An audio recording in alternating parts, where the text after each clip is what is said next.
മുസ്ലിങ്ങളെ ഇരകളായി അവതരിപ്പിക്കാൻ കാന്തപുരം ഉസ്താദ് തയ്യാറായില്ല. ഇത് വെറുമൊരു പ്രസ്താവനയല്ല, മറിച്ച് അതിശക്തമായ ഒരു നയതന്ത്ര നീക്കമാണ്.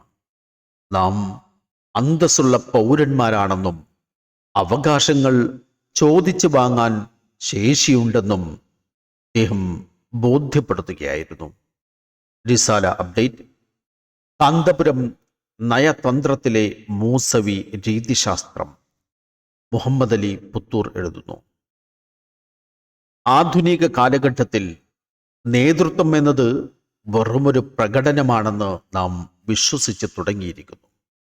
ശബ്ദമുയർത്തുന്നതും പ്രതിഷേധിക്കുന്നതും ചാനൽ ക്യാമറകൾക്ക് മുന്നിൽ പരസ്യമായി കലഹിക്കുന്നതുമാണ് ധീരതയുടെ അളവുകോലുകൾ എന്ന് നാം തെറ്റിദ്ധരിച്ചു. അതുകൊണ്ട് തന്നെയാണ് കാന്തപുരം AP അബൂബക്കർ മുസ്ലിയാർ പ്രധാനമന്ത്രിയുമായി നടത്തിയ കൂടിക്കാഴ്ചയുടെ ഊഷ്മളമായ ചിത്രങ്ങൾ പുറത്തു വന്നപ്പോഴും ഇന്ത്യയിലെ മുസ്ലിങ്ങൾക്ക് അരക്ഷിതാവസ്ഥയോ പ്രതിബന്ധങ്ങളോ ഇല്ല എന്ന അദ്ദേഹത്തിൻ്റെ വാക്കുകൾ കേട്ടപ്പോഴും പലരിലും ആശയക്കുഴപ്പമുണ്ടായത്. ഒരു സമുദായം പലവിധ വെല്ലുവിളികൾ നേരിടുമ്പോൾ തൻ്റെ സമുദായത്തിൻ്റെ ആശങ്കകൾ അദ്ദേഹം എന്തുകൊണ്ട് ലോകത്തിൻ്റെ മുന്നിൽ വിളിച്ചു പറഞ്ഞില്ല എന്ന് പലരും ചോദിക്കുകയുണ്ടായി. എന്നാൽ ഈ നിലപാടിനെ മനസ്സിലാക്കാൻ 24 മണിക്കൂർ വാർത്താ ചക്രങ്ങൾക്കും അപ്പുറം ആഴത്തിലുള്ള ഒരു രീതിശാസ്ത്രം, മെത്തഡോളജി നാം തിരിച്ചറിയേണ്ടതുണ്ട്. മാധ്യമങ്ങൾ ഒരിക്കലും പരിഹാരങ്ങൾ തിരയുന്നില്ല. അവർ തലക്കെട്ടുകൾക്ക് പിന്നാലെയാണ്. ഭയത്തിൻ്റെയും ആശങ്കയുടെയും ഭാഷയിലാണ് അദ്ദേഹം സംസാരിച്ചിരുന്നതെങ്കിൽ മാധ്യമങ്ങൾക്ക് അത് വലിയൊരു ഇരവാദ വിക്ടിംഹ്യൂഡ് വാർത്തയാകുമായിരുന്നു. എന്നാൽ ഭയത്തെ പരസ്യമാക്കുന്നതിൽ വലിയൊരു അപകടമുണ്ട്. ഈ സമുദായം നിരന്തരം ഭയത്തിലാണെന്ന് ആവർത്തിച്ച് പറയുന്നത് ആ സമുദായത്തെ മാനസികമായി തളർത്തുകയും പൊതുസമൂഹത്തിൽ നിന്ന് കൂടുതൽ ഒറ്റപ്പെടുത്താനുമാണ് അലൈനേഷൻ കാരണമാകുക. താൻ നയിക്കുന്ന ജനതയെ ലോകത്തിന് മുന്നിൽ ഇരകളായി അവതരിപ്പിക്കാൻ അദ്ദേഹം തയ്യാറായില്ല. ഇത് വെറുമൊരു പ്രസ്താവനയല്ല, മറിച്ച് അതിശക്തമായൊരു നയതന്ത്ര നീക്കമാണ്. ഡിപ്ലോമാറ്റിക് മനോവർ. നാം അന്തസ്സുള്ള പൗരന്മാരാണെന്നും നമ്മുടെ അവകാശങ്ങൾ ചോദിച്ചു വാങ്ങാൻ നമുക്ക് ശേഷിയുണ്ടെന്നും അദ്ദേഹം ഇതിലൂടെ ബോധ്യപ്പെടുത്തുകയായിരുന്നു. ഇവിടെ നാം രാഷ്ട്രീയക്കാരും പണ്ഡിതന്മാരും തമ്മിലുള്ള സൂക്ഷ്മമായ വ്യത്യാസം തിരിച്ചറിയണം. അധികാരത്തിന്റെ നെറികേടുകളെ പരസ്യമായി വിമർശിക്കുകയും തെരുവിൽ പ്രതിഷേധങ്ങൾ നയിക്കുകയും ചെയ്യുന്ന രാഷ്ട്രീയക്കാർ തീർച്ചയായും വലിയ ധീരതയാണ് കാണിക്കുന്നത്. അവരുടെ ആ പോരാട്ടങ്ങൾ ജനാധിപത്യത്തിൽ അതത് ഇടങ്ങളിൽ അനിവാര്യവുമാണ്. എന്നാൽ ഒരു പണ്ഡിതൻ തൻ്റെ സമുദായത്തെ നയിക്കുന്നത് മറ്റൊരു രീതിശാസ്ത്രത്തിലൂടെയാണ്. രാഷ്ട്രീയക്കാരൻ ഒരു പക്ഷത്താണെങ്കിൽ പണ്ഡിതൻ സമുദായത്തിന് കാവൽ നിൽക്കുന്ന ഒരു തണലാണ്. എല്ലാവരോടും സംവദിക്കാനും എല്ലാവർക്കും പ്രാപ്യനാകാനും ആക്സസിബിലിറ്റി അദ്ദേഹത്തിന് കഴിയണം. കലഹിക്കുന്ന രാഷ്ട്രീയക്കാരൻ ഒരു ശൈലിയിലാണെങ്കിൽ പരിഹാരങ്ങൾക്കായി വാതിലുകൾ തുറന്നിടുന്ന പണ്ഡിതൻ മറ്റൊരു ശൈലിയിലാണ്. രണ്ടും തെറ്റാണെന്ന് പറയാനാകില്ല. എങ്കിലും ഒരു പണ്ഡിതന്റെ വഴി എപ്പോഴും സമാധാനത്തിൻ്റെയും സംവാദത്തിൻ്റെയുമാണ്.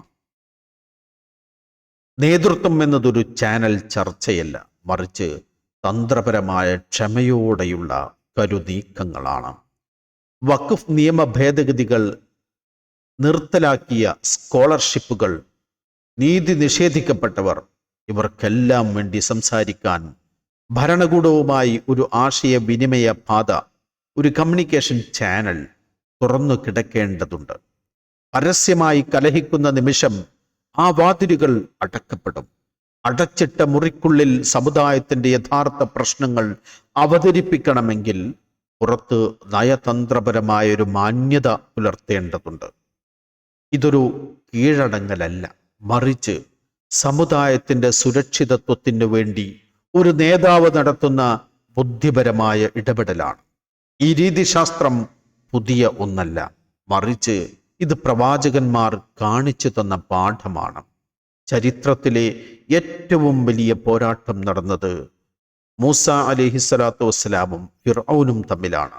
ലോകം കണ്ട ഏറ്റവും വലിയ അതിക്രമിയായ ഫിർഔന്റെ അടുത്തേക്ക് മൂസ അലൈഹിസ്സലാത്തു വസ്സലാമിനെ അയക്കുമ്പോൾ അള്ളാഹു നൽകിയ ഉപദേശം ഇതായിരുന്നു: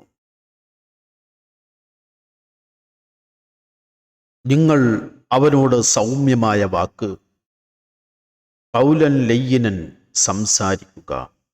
അവൻ ഒരു വേള ചിന്തിച്ച് മനസ്സിലാക്കിയാലോ എന്ന് കരുതി. ഖുർആൻ സൂക്തം 20:44. ഈ സൗമ്യമായ സംസാരം ഒരു വിട്ടുവീഴ്ചയായിരുന്നില്ല, മറിച്ച് അതൊരു അതിശക്തമായ തന്ത്രമായിരുന്നു. തൻ്റെ സമുദായത്തിൻ്റെ മോചനമായിരുന്നു അവിടെ മൂസ അലൈഹിസ്സലാത്തു വസ്സലാമിൻ്റെ ലക്ഷ്യം. അതേ മൂസവി രീതിശാസ്ത്രമാണ് ഇന്ന് കാന്തപുരം ഉസ്താദും പിന്തുടരുന്നത്. ഉമൈർ ചെറുമുറ്റം ഇക്കാര്യം ചരിത്ര പിന്തുണയോടെ പറയുന്നു. അതത് കാലത്തെ ഭരണകൂടങ്ങളോട് സഹകരിച്ച് മുന്നോട്ടു പോവുക എന്നതാണ് എക്കാലത്തും പാരമ്പര്യ മുസ്ലിം പണ്ഡിതന്മാർ സ്വീകരിച്ച നിലപാട്. അധികാരികളെ പിന്തുണയ്ക്കേണ്ട സന്ദർഭങ്ങളിൽ പിന്തുണച്ചും വിമർശിക്കേണ്ടിടത്ത് ഗുണകാംക്ഷയോടെ വിമർശിച്ചും പ്രസ്തുത ദൗത്യം ഉലമാക്കൾ ഭംഗിയായി നിർവഹിച്ചിട്ടുണ്ട്. വ്യത്യസ്ത നൂറ്റാണ്ടുകളിൽ വിവിധ ഭരണകൂടങ്ങളോട് പണ്ഡിതന്മാർ പുലർത്തിയ സമീപനങ്ങളിൽ നിന്ന് ഇക്കാര്യം വ്യക്തമാകും. ഫിഖ്ഹാണ് പണ്ഡിത നിലപാടുകളുടെ അടിത്തറ.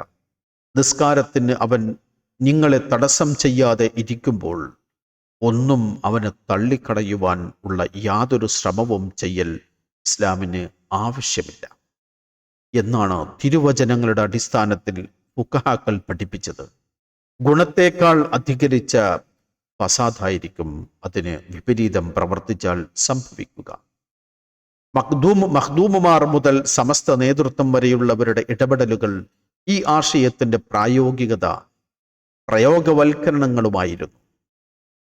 സാമൂതിരി എന്നോ കൊളോണിയൽ ശക്തികളെന്നോ ജനാധിപത്യമെന്നോ ഉള്ള വേർതിരിവ് ഇതിൽ പ്രസക്തമല്ല.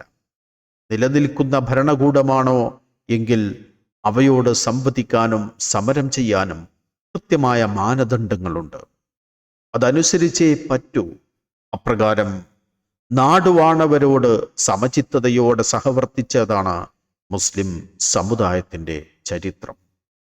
വരക്കൽ തങ്ങളും തട്ടാങ്ങര കുട്യാമ മുസ്ലിയാരും പാങ്ങിൽ ഉസ്താദും അല്ലാമ ശാലിയാത്തിയും കുത്തുബിയോരുമെല്ലാം നമുക്ക് കാണിച്ചു തന്ന മാതൃകയാണ് നാം പിന്തുടരേണ്ടത്. അകാരണമായി അവർ ഒരിക്കലും സർക്കാരുകളെ എതിർത്തിട്ടില്ല. എന്നാൽ ഉന്നയിക്കാനുള്ള വിഷയങ്ങൾ പറയാതിരുന്നിട്ടുമില്ല. അവർ അധികാരികളോട് സഹകരിച്ചിരുന്നോ എന്ന അന്വേഷണത്തിന് അതെ എന്നാണ് ഉത്തരം. അക്കാലത്ത് ദുരിതങ്ങൾ ഉണ്ടായിരുന്നില്ലേ എന്ന ചോദ്യത്തിന് ഇപ്പോഴത്തേതിനേക്കാൾ 10 മടങ്ങ് എന്നതുമാണ് മറുപടി. എന്നിട്ടും ഇന്ത്യൻ മുസ്ലിങ്ങൾ സുരക്ഷിതരാണ് എന്ന് തന്നെയായിരുന്നു അവരുടെ പ്രതികരണങ്ങൾ. അപ്പോൾ അവരുടെ വഴിയിൽ സമുദായത്തിൻ്റെ നേതൃത്വം അലങ്കരിക്കുന്ന മഹാരഥന്മാർ അങ്ങനെ പ്രവർത്തിച്ചില്ലെങ്കിലല്ലേ അത്ഭുതം. രാജ്യത്തിൻ്റെയും ജനങ്ങളുടെയും പുരോഗതിയാണ് അവരുടെ ലക്ഷ്യം. ചുരുക്കത്തിൽ ഇരവാദം നിരസിക്കുന്നതിലൂടെ അദ്ദേഹം പ്രകടിപ്പിച്ചത് സമാനതകളില്ലാത്ത ഒരു ധീരതയാണ്. സാമൂഹികമായ സത്യങ്ങൾ വെറുമൊരു വിവാദത്തിനായി തെരുവിലിട്ട് ആഘോഷിക്കാനുള്ളതല്ല, മറിച്ച് അവ ക്രിയാത്മകമായും പോസിറ്റീവായും പരിഹരിക്കേണ്ടവയാണെന്ന് അദ്ദേഹം വിശ്വസിക്കുന്നു. വാക്കുകൾ സൗമ്യമാണെങ്കിലും അതിൻ്റെ ലക്ഷ്യം സമുദായത്തിൻ്റെ നീതിയും സുരക്ഷിതത്വവുമാണ്. അദ്ദേഹം ഒരു വിപ്ലവകാരിയുടെ വേഷമണിയുന്നതിനേക്കാൾ തൻ്റെ സമുദായത്തിന് വേണ്ടി ഒരു പാലമായി മാറാനാണ് ആഗ്രഹിക്കുന്നത്.